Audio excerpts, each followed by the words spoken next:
السلام علیکم دوستوں پچھلے ایپیسوڈ کے ہم نے دیکھا تھا کہ ترگس صاحب جرکوتائی کے پاس اینوگو قلعے کے اندر پہنچ گئے تھے اور نائمان والد سلطانہ کے پاس سوگوت میں پہنچ گیا تھا۔ دوستوں کو عثمان سیزن 4 ایپیسوڈ 119 میں ہم دیکھیں گے، یعنی شہر میں دیکھیں گے، جہاں پر عثمان صاحب اور تمام سپاہی ایک جگہ پر موجود تھے، جہاں پر شیخ ادب علی کعب کہتے ہیں سپاہیوں ہم لوگ ظالموں پر رحم نہیں کرتے اور ہم لوگ مظلوموں کا تحفظ کرتے ہیں۔ اس پر عثمان صاحب کہتے ہیں شیخ محترم یہ تو ہمارا فرض ہے، ہم تو اپنے پیارے حضرت محمد مصطفیٰ صلی اللہ علیہ وسلم کے احادیث سنتے ہیں اور ہم ان پر عمل کرتے رہیں گے انشاءاللہ، اور اس لیے ہم تعداد پر زیادہ ہونا چاہتے ہیں تاکہ ہم ظالموں کے خلاف کھڑے ہو سکیں اور یہی ہمیں آگے مزید بڑھا سکے گا، جو کہ ہمارا مقدس اسلامی بننے والی تلواریں ہیں شیخ، لیکن ہمیں ان تلواروں کے لیے بہت سے ہاتھوں کی بھی ضرورت ہے۔ ان پر شیخ ادب علی کہتے ہیں ماشاءاللہ ہمارے سپاہی پہلے ہی بہت بہادر ہیں، ہمارے سپاہی جنگ کی دعوت میں نہیں گھبراتے، لیکن میں دیکھ رہا ہوں کہ جب دوسری عید ہوتی ہے تو وہ دوسری کا مصائقہ کرتے ہیں۔ شیخ ادب علی کا یہاں پہ دوسری عید سے مطلب ان کی شادیوں کا مطلب تھا۔ اس پر عثمان صاحب کہتے ہیں میرے شیخ ان کی بھی باری ضرور آئے گی، یہ سب بھی ضرور کریں گے، اور ہم لوگ آئینہ گول قلعہ لینے کے بعد ان تمام سپاہیوں کی شادی کی دعوت وہیں پر رکھیں گے۔ اس کے علاوہ ان کے پاس کوئی راہ فرار نہیں۔ اس کے بعد ہم خواتین کو دیکھتے ہیں جو الجھجک خاتون کی شادی کی تیار کر رہی تھیں، وہاں پر مہندی لگانے کی رسم کی جا رہی تھی۔ تمام خواتین الجھجک خاتون کو مہندی لگا رہی تھیں اور وہاں پر خواتین مل کر گیت بھی گا رہی تھیں۔ پھر عائشہ خاتون الجھجک خاتون کو کہتی ہیں کہ بیٹی تم مہندی مبارک ہو۔ اپنی بیٹی کی مہندی دیکھ کر بینگی خاتون تھوڑی جذباتی ہو جاتی ہیں۔ پھر اس پر معلوم خاتون کہتی ہیں بینگی خاتون آپ ایک ماں ہونے کے مشکل حصے میں پہنچ گئی ہیں۔ پھر اس پر بینگی خاتون کہتی ہے معلوم خاتون بالکل ایسا ہی ہے، میرے تو دل میں ہی سوراخ ہو چکا ہے۔ اس پر عائشہ خاتون کہتی ہے بینگی خاتون آپ فکر نہ کریں، آپ کی بیٹی میری بیٹی ہے۔ اس پر بینگی خاتون کہتی ہے کہ میں جانتی ہوں عائشہ خاتون، مجھے اس کی فکر نہیں ہے، لیکن کیا کروں میں ایک ماں ہوں۔ اس پر بالا خاتون تمام خواتین کو کہتی ہیں خواتین میں کیا ہمیں قلب کی فتح ہونے کی مہندی نہیں لگانی چاہیے۔ اس میں محلون خاتون بھی کہتی ہیں بالا خاتون مہندی کے علاوہ اور فتح ہی ہو ہی نہیں سکتی۔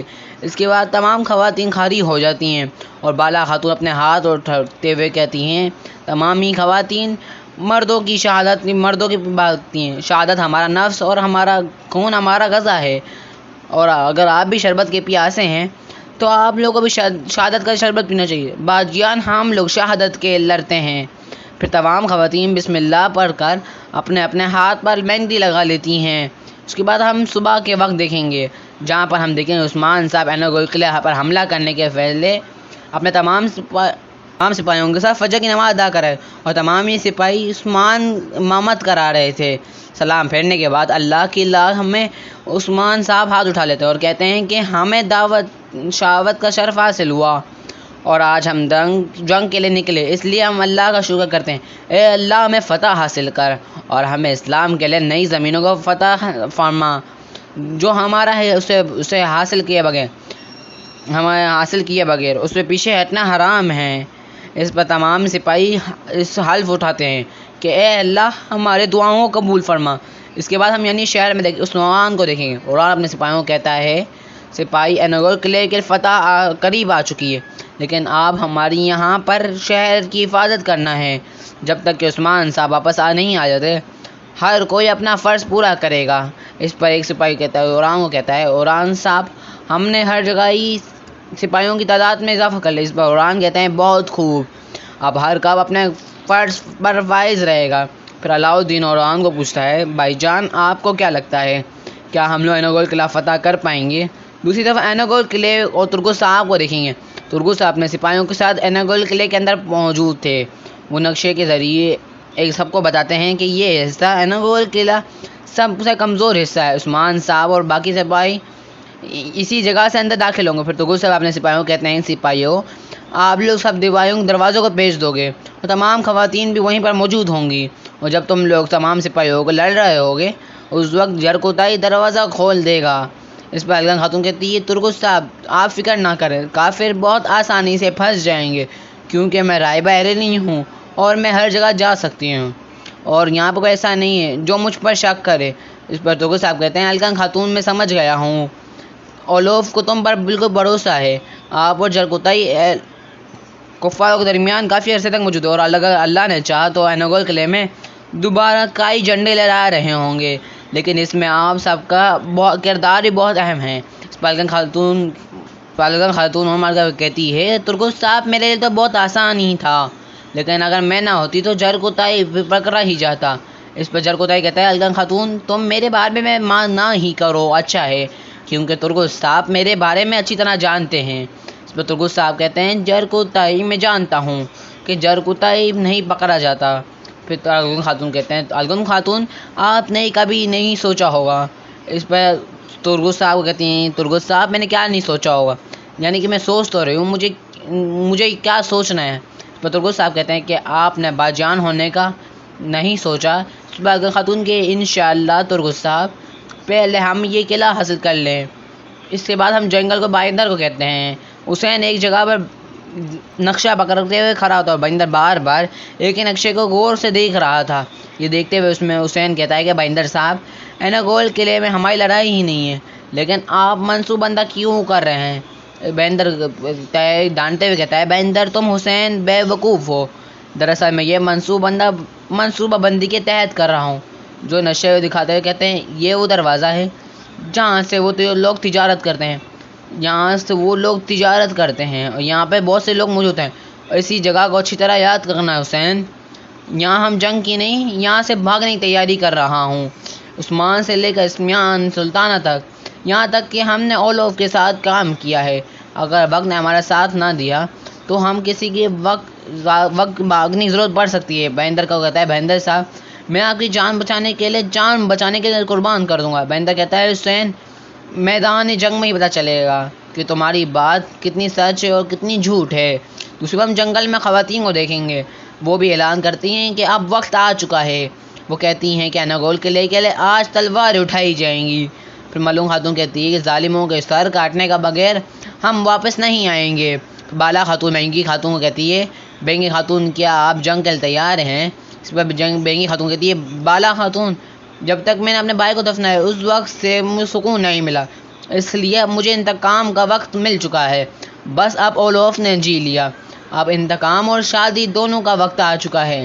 سو ملعون خاتون کہتی ہے بینگی خاتون اینوگول قلعہ حاصل کرنے کے بعد وہاں پر الجیجی خاتون اور آق تیمور کی شادی رکھیں گے۔ اس پر بالا خاتون پوچھتی ہے اوختم صاحب کہاں پر ہے بینگی خاتون؟ ہمیں وہ نظر نہیں آئے۔ بینگی خاتون کہتی ہے وہ اوختم صاحب مرمرجک قلعے واپس گئے، وہ اپنے سپاہیوں کو ساتھ لے کر اینوگول قلعہ آئیں گے۔ تو اس پر بالا خاتون کہتی ہے میری سرخ مہندیوں اور باجیوں آج فتح کا دن ہے، پھر ہم مرمرجک قلعے میں دیکھیں گے جہاں پر تمامی سپاہی اینوگول قلعے روانہ ہونے کے لیے تیار ہوئے تھے۔ اس کے بعد اوستمنگ صاحب وہاں پر آ جاتے ہیں، وہ اپنے سپاہیوں کو کہتے ہیں میرے بہادروں سپاہیوں آج جو ہمارا تھا وہ ہمیں وقت آ گیا ہے اور ہم وہی حاصل کرنے کے لیے جا رہے ہیں۔ اتنے میں وہ ایک سپاہی آواز لگا دیتا ہے کہ اوختم صاحب منگول اسی طرف آ رہے ہیں۔ پھر ہم دیکھتے ہیں منگول اپنے نائمان اپنے سپاہیوں سب منگول مرمرجک قلعے کی طرف ہی آگے بڑھا تھا۔ یہ بات سن کر اوختم سپاہ وہ بہت ہی خوش ہو جاتے ہیں اور کہتے ہیں کہ ہم تو جنگ کی طرف جا رہے تھے، لیکن اللہ کا شکر ہے جنگ ہماری طرف خود ہی آ رہی ہے، ہم منگولوں کو خوش آمدید کہیں گے کیونکہ آج یوم شہادت کا دن ہے سپاہیوں۔ پھر سپاہی اللہ اکبر کے نعرے ہوئے اپنی پوزیشن لے لیتے ہیں اور سپاہی اوپر پہنچ کر نائمان کے سپاہیوں پر تیروں کی بارش کر دیتے ہیں، لیکن نائمان کے نوکر ڈالوں کی مدد اپنی حفاظت کرتے ہیں۔ دونوں طرف سے شدید تیر اندازی کی جا رہی تھی۔ اتنے میں نائمان اپنے سپاہیوں کو حکم دیتا ہے نوکروں دروازے کو گرا دو۔ پھر دروازے لکڑی لے کے آگے بڑھتے ہیں اور دروازے کو توڑنے کی کوشش کرتے ہیں۔ اوپر سے اوختم صاحب کے سپاہی مسلسل تیر برسا رہے تھے اور منگول سپاہی دروازہ کھولنے کی کوشش کرتے ہیں۔ اوختم صاحب بھی وہاں پر آ جاتے ہیں اور وہ بھی منگولوں سپاہیوں کو تیر برسانے شروع کر دیتے ہیں۔ اتنے میں ہم اوختم سپاہی کو دیکھتے ہیں اوختم صاحب یہ دروازہ طاقت دیر تک نہیں ٹھیکے گا، منگول جلدی ہمارے دروازے کو گرا دیں گے۔ اوختم صاحب کہتے ہیں وہ یہاں پر ہماری زمین حاصل کرنے کے لیے آئے ہیں اور ہم بھی شہادت کا جام پینے کے بالکل تیار ہیں، لیکن ہم بالکل شہید ہونے سے پہلے کئی لوگوں کو زگرا کر شہید ہوں گے۔ پھر تمام سپاہی اللہ اکبر کے نعرے لگانے لگ جاتے ہیں اور مزید پردوش ہو کر حملہ کرنے لگتے ہیں۔ اتنے میں ہم دیکھتے ہیں نائمان کی سپاہی بھی دروازے کو توڑ دیتے ہیں اور مرج قلعے کے اندر داخل ہو جاتے ہیں۔ اتنے میں ہم دیکھتے ہیں کہ دونوں طرف لڑائی شروع ہو جاتی ہے، تمام سپاہی آپس میں لڑنے لگ جاتے ہیں۔ تمام سپاہی قاری سپاہی بہت ہی جانانہ طریقے سے لڑ رہے تھے۔ پھر نعمان بھی اپنے قافلے کے ساتھ ہی تمام ہی قاری سپاہی بہت ہی جانانہ طریقے سے لڑ رہے تھے۔ اختم صاحب بھی بہت برا شاذ لڑ رہا تھا۔ پھر اکیلے ہی منگول سپاہی پیچھے ہٹا لیتے ہیں، جبکہ نعمان اپنے گھوڑے پہ سوار لوگوں کو شہید کر رہا تھا۔ دونوں طرف سے بہت ہی لڑائی جاری تھی۔ پھر اس کے بعد ہم لوگ قلعے میں دیکھیں گے، جہاں پر والدہ سلطانہ اولوف کے ساتھ پہنچ چکی تھی۔ اولوف کہتا ہے والدہ سلطانہ میں آپ کے زیارت کا مخروص رہوں گا۔ اس پہ والدہ سلطانہ کہتی ہے اولوف کیا تم بھول گئی ہو آئنگول قلعہ اب تک میرے سائے کی وجہ سے ہی تمہارے پاس موجود ہے، کیا تمہیں یہ بات یاد ہے اولوف؟ اس پر اولوف کہتا ہے والدہ سلطانہ مجھے بات یاد رکھنے کی دشواری ہو رہی ہے، لیکن میں یہ ضرور تسلیم کروں گا تم نے میری مدد کی تھی، لیکن اب بہت ہو گیا والدہ سلطانہ۔ آئنگول قلعہ دراصل میں نے اپنی تلوار کے ذریعے حاصل کیا ہے۔ اس پر عثمان سلطان کہتی ہے اولوف تم بھول گئے ہو، تلواری میری ہے اور میرا بھی ہے۔ جب پہلے آئی تھی اور جب تم نے یہ قلعہ فتح کیا تھا اولوف تم نے کہا تھا تم والدہ سلطانہ آپ کی خدمت میں حاضر ہوں، تم نے کہا تھا والدہ سلطانہ جو بھی میرا ہے وہ آپ کا ہے، لیکن اب مجھے بتاؤ اولوف آپ کیا بدل چکا ہے؟ اولوف کہہ ہو کے کہتا ہے والدہ سلطانہ اب بہت کچھ بدل چکا ہے۔ جب آپ لوگ گر گئے تھے اس وقت میں کھڑا ہو گیا، لیکن میں وہ نہیں کہوں گا جو آپ نے مجھ سے کہا ہے۔ والدہ سلطانہ کہتی ہے کیوں نہ ہو، تم نعمان کے ساتھ کھڑا ہے، اس نے تمہیں ہمت دی ہوگی اولوف۔ والدہ سلطانہ کہتی ہے اولوف تمہیں کیا لگتا ہے کہ نعمان تمہارے اطاعت کر رہا ہے؟ اس پر بندہ کہتا ہے اولوف تم ایک قلعے کے مالک ہو، تم ایک ضعیف شہی کا کمانڈر ہو اور ایک عادل سلجوق والدہ سلطانہ کھڑی ہیں۔ اولوف تم نعمان کے لیے کٹ پتلی ہو، کیا تمہارا کام ختم ہو جائے گا اس وقت بھی تمہارے راستے سے ہٹا دے گا اولوف۔ اس پر اولوف کہتی ہے والدہ سلطانہ کہتی ہے اولوف تم نعمان ایک چھوٹا دینے والا کیے بغیر سمجھتا ہے۔ اس پر اولوف کہتا ہے کہ شہنشاہ اندرون کوس نے میری طرف ایک فوج بھیجی والدہ سلطانہ، میری فوج کچھ ہی دنوں میں یہاں تک پہنچ جائے گی۔ اس کے بعد ہم عثمان صاحب کو دیکھیں گے جو جنگ کے لیے بالکل تیار تھے اور اپنے سپاہیوں کا حوصلہ بڑھا رہے تھے۔ تو دوستوں اس ایپیسوڈ کا اختتام ہوتا ہے۔ اگر آج کی ہماری ویڈیو پسند ہے تو لائک شیئر سبسکرائب کرنا مت بھولنا۔ ملتے ہیں آپ کے کورس کے ساتھ، تب تک کے لیے اللہ حافظ۔ السلام علیکم میرے پیارے دوستوں، آج ہم بات کرنے والے ہیں احادیث کے بارے میں۔ آج ہم 5 احادیث بیان کریں گے۔ اللہ تعالیٰ سے امید اور ڈر دونوں رکھنا۔ سیدنا ابو ہریرہ رضی اللہ عنہ نے کہا کہ میں نے رسول اللہ صلی اللہ علیہ وسلم سے سنا، فرماتے تھے اللہ تعالیٰ نے جس وقت رحمت کو پیدا کیا تو اس کے 100 حصے پیدا فرمائے، انمانے حصے اپنے پاس رکھے اور ایک حصہ پوری مخلوق کی طرف بھیجا۔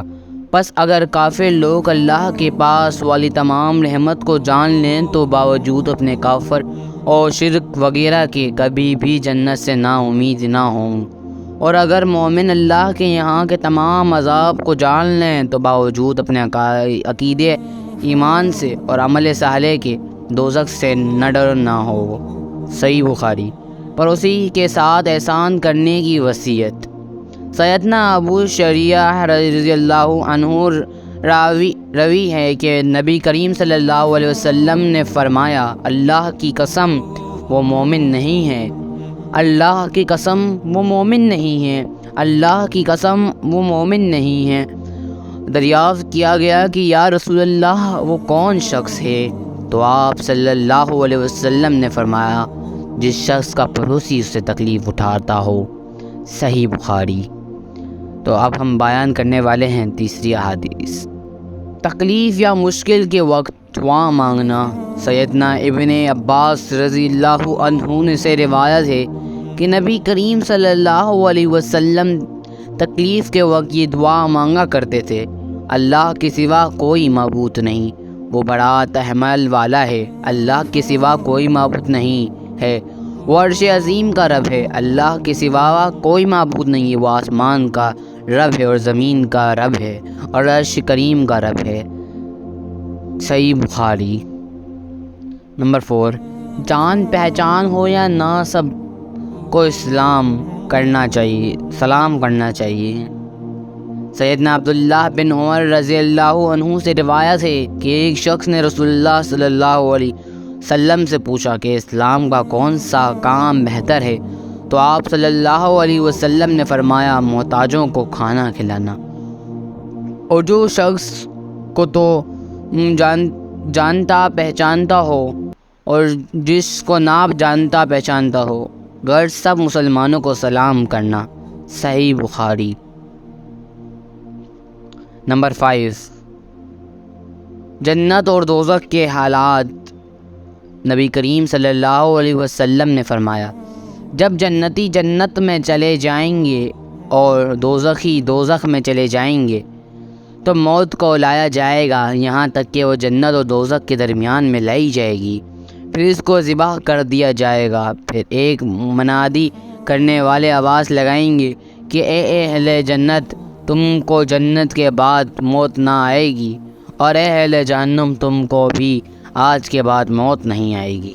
اس آواز سے اہل جنت کو خوشی پر خوشی ہوگی اور اہل دوزخ کو رنج پر رنج ہوگا۔ صحیح بخاری۔ دوستو، آج کی ویڈیو کے لیے اتنا ہی، ملتے ہیں آپ کو کسی اور حدیث یا کسی واقعات کے ساتھ۔ تب تک اپنا خیال رکھیے گا، لائک شیئر سبسکرائب کرنا مت بھولنا۔